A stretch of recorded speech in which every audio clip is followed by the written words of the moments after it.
Okay, so I want to say hi to everyone today, and I'm changing my video camera today. So I'm just experimenting with some things. I had a chat with one of my dearest friends last night. She gave me some great advice, so I'm trying to take advantage of that. So today I'm just going to talk about a couple of things that every home cook should have, especially a single person. And I'm going to go over the start of one of my recipes, and that's why the bags are laying here. So first off, if you're like me and using a can of chicken stock or one of those 32 ounces of chicken stock would take you forever, which they would. I end up freezing chicken stock because I don't use it enough. There's these Knorr's home-style stock, and I love these. They come in these little bitty containers. There we go. It's about an ounce of concentrated chicken stock.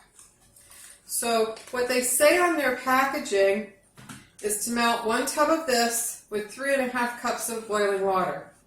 So again, you would have an enormous amount of chicken stock. So what I can do is I can open this, use half of it, use probably, if not a full cup of water or less, and then put the other part of this in the refrigerator. And I don't feel so guilty if I don't use it then. And I don't have to take up freezer space freezing chicken stock. Now, I do love to make my own chicken stock. I love to make my own bone broth. And I already have stock in the freezer that I use. But this is for emergency situations for me where I haven't defrosted my chicken stock and I don't want to add cold chicken stock to a hot pan and bring the temperature down. This is perfect. One of the other things I think every cook should have outside of a candy thermometer, which looks like, let me see, I have a utility drawer here, looks like this. This is what we call a candy thermometer that you can put on the side of a pan or pot when you're liquefying sugar or heating milk to a certain temperature. This works perfect. It is mercury based. I always have one of those. But I also have this. This is a grilling thermometer. This is great for, let me turn it on. It's great for telling the instant read temperature of chicken or beef or seafood or potatoes, or I use it in baking to tell the inner temperature of bread because that whole turn it upside down tap on it thing is great unless you're trying to figure out if it's actually baked in the oven. So this instant read thermometer, I have no particular brand. Just find one at Walmart or Amazon or Ace Hardware. The other kind of thermometer that I have, and yes, I have 3 different types.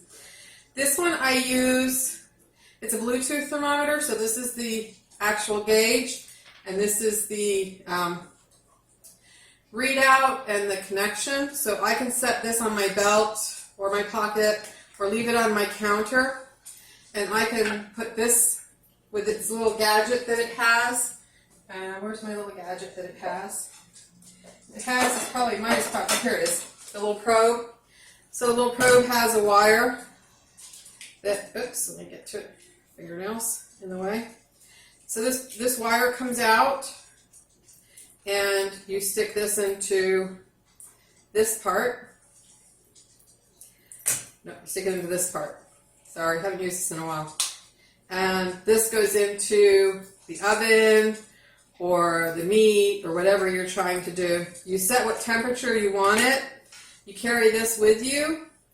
It lets you see what the temperature is of the product that's in the oven or on the grill. I use this basically when I'm making prime rib, because I don't know about you, but I hate the idea of ruining a beautiful prime rib because I have overcooked it or taking it out of the oven when it's undercooked. Again, not a good thing. So this one I do have a preference. This is ThermPro. It is a lower cost than the high-end ones that are over $100 on Amazon. It works beautifully. I use it out on the grill, and I use it, like I said, when I'm doing a prime rib, because my prime ribs I cook at 450 degrees for 45 minutes, and then I turn the oven off and let them cook for the next 4 to 6 hours, depending on size. 2 other things that I think are really important, especially if you're using cast iron or carbon steel, are handles. These handles fit over your pots and pan handles that might get hot. So cast iron, the handle is going to get hot. And Lodge actually sells 2 because the Lodge pans have a handle and some of them have a grip on this side. So they have a little silicone plate that goes on this side and then the grip for the handle so you can lift them without burning your hands. These are great. I also use these. I got to replace this one actually because I burned it on the grill. I got these on Amazon. Lodge sells them for about $19 a piece. They are one size fits all. So another great thing is a ruler. This is your standard 15-inch ruler. I use this in baking all the time and measuring how large my pastries are. We'll go over the rest of that drawer some other day. So you can hear Dixie ringing the bell over here.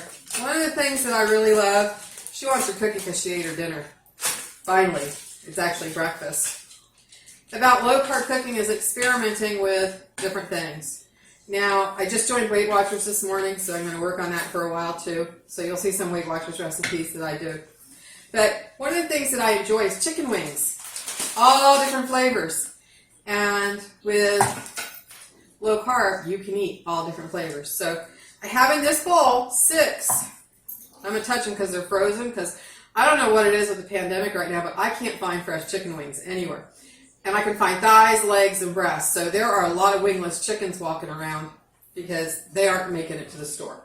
So I've got these 6 frozen wings. I'm going to touch with my hands because, again, they're frozen. And I'm going to put them in this bag. I'm going to put this back here. I'm going to wash my hands real quick because I did just touch the chicken even though it's frozen. So I'm going to sing happy birthday 3 times. All right. Rinse. And dry. So I did have to buy the frozen wings, which was disappointing because I don't like frozen wings. I don't like my meat frozen unless I absolutely have to freeze it if I can get it fresh.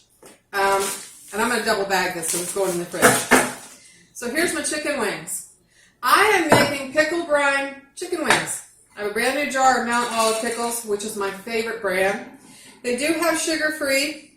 This particular one is made with sea salt, and these are the slices, and I love to eat these. I'm going to put this in here, and I'm going to pour out the broth. Not all of it.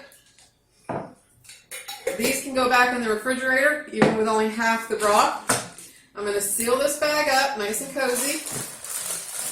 I'm going to try to get out as much air as I can. Oops, and I don't want to let the chicken or the dill pickle juice leak out. So you can see my wings are now all soaked in the pickle broth. I'm going to stick that in a double bag because I'm sticking them in the fridge and I don't want it leaking. So I'm taking every precaution. So I wanted to show you this part today outside of the tools because I'm going to cook these up tomorrow and eat these for dinner. And yes, they are dill pickle brine. One of the things that I've made on the low carb diet is dill pickle chicken breast with pork rind crust. And trust me, it tastes just like Chick-fil-A chicken fillets.